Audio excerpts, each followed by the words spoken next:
नमस्कार दोस्तों, मैं अरविंद रावत स्वागत करता हूं आपका अपने छोटे से सोशल मीडिया प्लेटफॉर्म पर।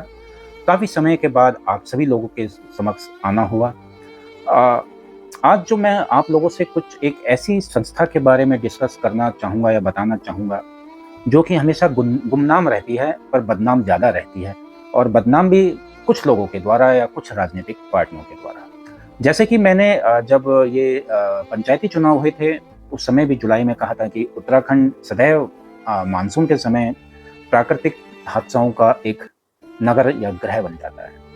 उत्तराखंड की तरह हिमाचल या अन्य पहाड़ी क्षेत्र भी इस हर मानसून में अ, बहुत भयंकर त्रासदी झेलते हैं। अब ये लगभग 10-15 सालों में ऐसा हुआ है कि बादल फटने की जो रेशो है, ये दिन प्रतिदिन बढ़ती जाती है।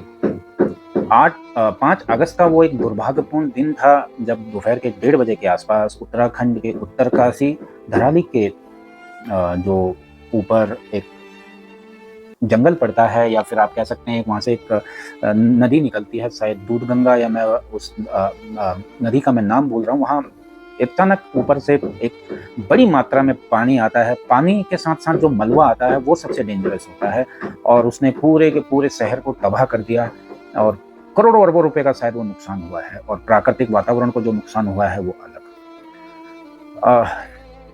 मौसम वैज्ञानिकों का इसमें कहना था कि उस दिन इतनी बारिश हुई नहीं कि जो क्लाउड बर्स्ट की ओर संकेत करे। फिर मैंने गूगल क्रोम के माध्यम से देखा कि धराली के ऊपर आखिर ऐसा क्या है कि जो इतनी क्वांटिटी में पानी आया, अगर मौसम वैज्ञानिक बोल रहे हैं।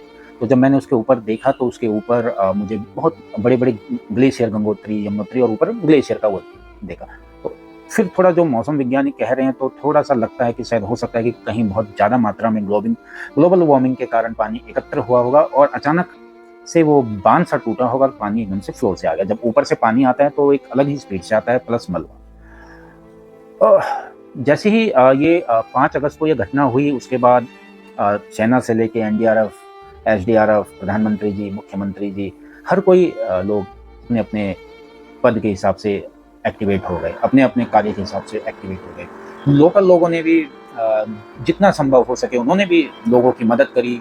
किसी ने फ़ोन करके आगे के गाँव को इन्फॉर्मेशन दी, कोई सीटी बजाकर, क्योंकि पहाड़ में अगर कहीं सीटी बजती है, इसका मतलब ये लगा लीजिए कि कहीं आगे खतरा है। लोगों ने जो जैसे ही मदद कर सकता है, आपने सोशल मीडिया में देखा होगा वीडियो के माध्यम से, कि हर लोग अपने-अपने तरीके से अपनी जान बचाते हुए दूसरों की जान को बचाने की कोशिश कर रहे हैं। पर एक ऐसी संस्था भी है जो हादसे की जगह आती है, मदद कर जाती है और फिर चली जाती है। परंतु बहुत सी जगह हमने देखा है कि बहुत से राजनीतिक पार्टी इनको बदनाम भी करती है, इनको गलत शब्दों का भी प्रयोग करती है।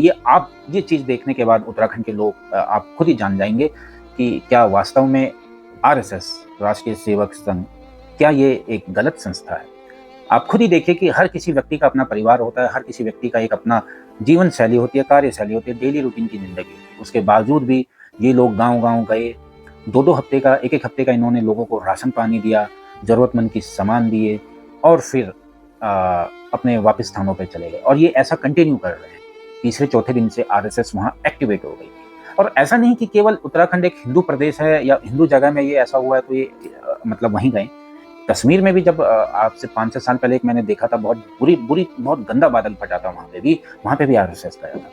केरला में जब फ्लड आया था, तो केरला में भी आरएसएस एक्टिवेट हुआ था। जहाँ पर भी मानवीय आपदा आती है, मानवों के कारण कहीं कुछ गलत होता है और फिर कुछ हो जाता है, तो वहाँ पे भी आरएसएस जाती है मदद करने के लिए, अपना कैंप लगाती है ना? और चाहे वो गुजरात का भूकंप का हो, चाहे वो कहीं का भी देख लीजिए, आरएसएस बिना किसी स्वार्थ के चली जाती है, और वहाँ के जो लोग होते हैं, कार्यकर्ता, वो अपने परिवार को एक तरफ छोड़ के ऐसी जगह में चले जाते हैं जहाँ रिस्क बहुत ज़्यादा है। पर वो ये नहीं देखते कि हमारे साथ क्या हो सकता है, हमारे ऊपर क्या घटना घट सकती है। फिर भी इनके कार्यकर्ताओं के ऊपर कई बार देखा गया कि जानलेवा हमले भी हुए हैं। तो आपको क्या लगता है दोस्तों कि ये जो संस्था है, क्या ये वास्तव में वो संस्था है जो अन्य राजनीतिक पार्टी इनके बारे में बोलती है, या फिर ये वास्तव में देश हित में, समाज हित में, मानव हित में काम करने वाले लोग हैं, जिनका कोई भी अपना एक पॉलिटिकल एजेंडा नहीं है? केवल ये जहाँ पे भी जाते हैं, अगर कोई आपदा होती है, कोई दिक्कत होती है, हमेशा ये आते हैं। कोविड काल में भी मैंने देखा कि आरएसएस लोग अपना परिवार छोड़ के लोगों की मदद करते हैं। ऐसा नहीं कि और नहीं है, सभी गए, पर मतलब मैं कह रहा हूँ कि एक अगर ये गलत लोग होते तो ये क्यों मदद करने के लिए जाते। तो ये चीज़ मैं आप लोगों के ऊपर छोड़ जाता हूँ कि ये आप मुझे बताइएगा कि आरएसएस राष्ट्रीय सेवक संघ क्या वास्तव में एक ऐसी संस्था है जो कि अन्य राजनीतिक लोगों के द्वारा बताई गई है या उनके कार्यकर्ताओं के द्वारा बताई गई है, या फिर ये निस्वार्थ भाव से लोगों की जन सेवा करते हैं। इसी के साथ मैं ये वीडियो समाप्त करता हूँ। धन्यवाद।